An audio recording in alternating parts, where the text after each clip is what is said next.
The sky was filled with dense clouds. The wind blew cold over the port of San Diego. The ocean waters reflected the metallic gray of dawn. On the pier, dozens of sailors were lined up in respect, their uniforms impeccably aligned, while a crowd of civilians gathered to pay their respects. At the center of the ceremony, Admiral Anthony Wallace stood motionless, hands clasped behind his back, his gaze fixed on the coffin draped in the American flag. At 62, Wallace was an icon in the United States Navy, a man who built his career on discipline and sacrifice. Tall, with an imposing presence and a neatly trimmed gray beard, he was a respected leader and a mentor to many. But now, on that day, he was there not as a superior, but as a grieving friend.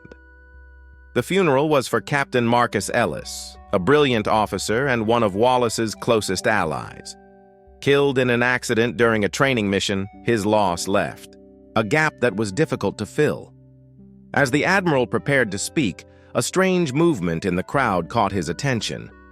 A man in a dark suit, with a rigid expression and a look full of hatred, moved among the people suspiciously.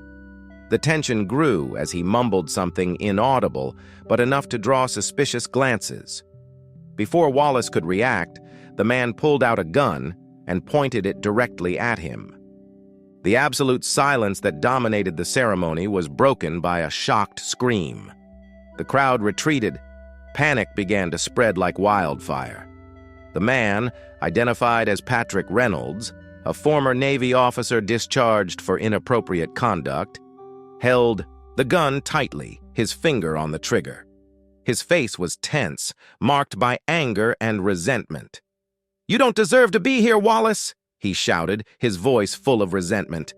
"That was never yours!"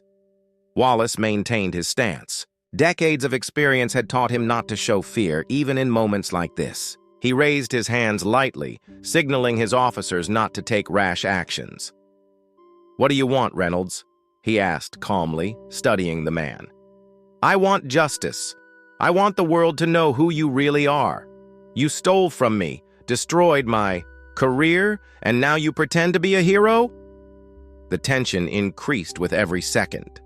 The surrounding security guards were ready to act, but they knew that any false move could cost lives. Wallace felt a presence at his side. Commander Rachel Dawson, his most trusted ally, was assessing the situation, waiting for a command.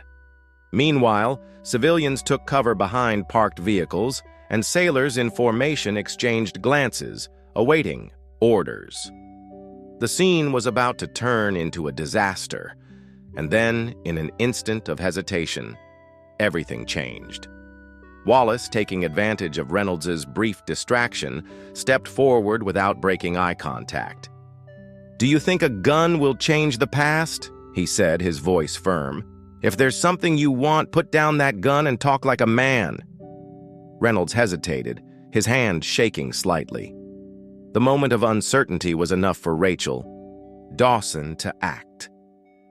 In a quick and precise movement, she launched herself at Reynolds, deflecting the weapon upwards. A shot echoed through the port, hitting a metal structure above. The sound of the shot was the trigger for the security guard's action, who quickly subdued Reynolds. The crowd remained in shock as officers handcuffed the former officer. Wallace didn't look away, watching as Reynolds was led away. But the damage was already done. The ceremony that was supposed to be a tribute now became an event marked by fear and tragedy. In the following days, the repercussion was intense. Sensationalist headlines questioned security at military events, while conspiracy theories popped up on social media. Wallace knew that the impact of what happened would go far beyond that interrupted ceremony. Faced with public pressure, the Admiral needed to act. He called for interviews, reaffirmed the Navy's security, and reinforced the commitment to integrity and leadership. However, he knew that words weren't enough. He needed to show it with actions. Alongside Rachel Dawson, Wallace began an internal training program to reinforce discipline and safety at military events. Furthermore, he visited bases and academies, talking to new recruits, reaffirming the institution's values. His legacy would not be defined by an act of violence, but by his response to it. The trial of Patrick Reynolds was a national event. For weeks, witnesses were interviewed and recordings of the attack were analyzed. The defense tried to plead temporary insanity, but the evidence against him was overwhelming. When Wallace took the witness stand, he looked directly at Reynolds and stated, "A man's true failure is not in losing a position, but in clinging to hatred." The sentence came quickly and decisively. Life imprisonment without the right to parole.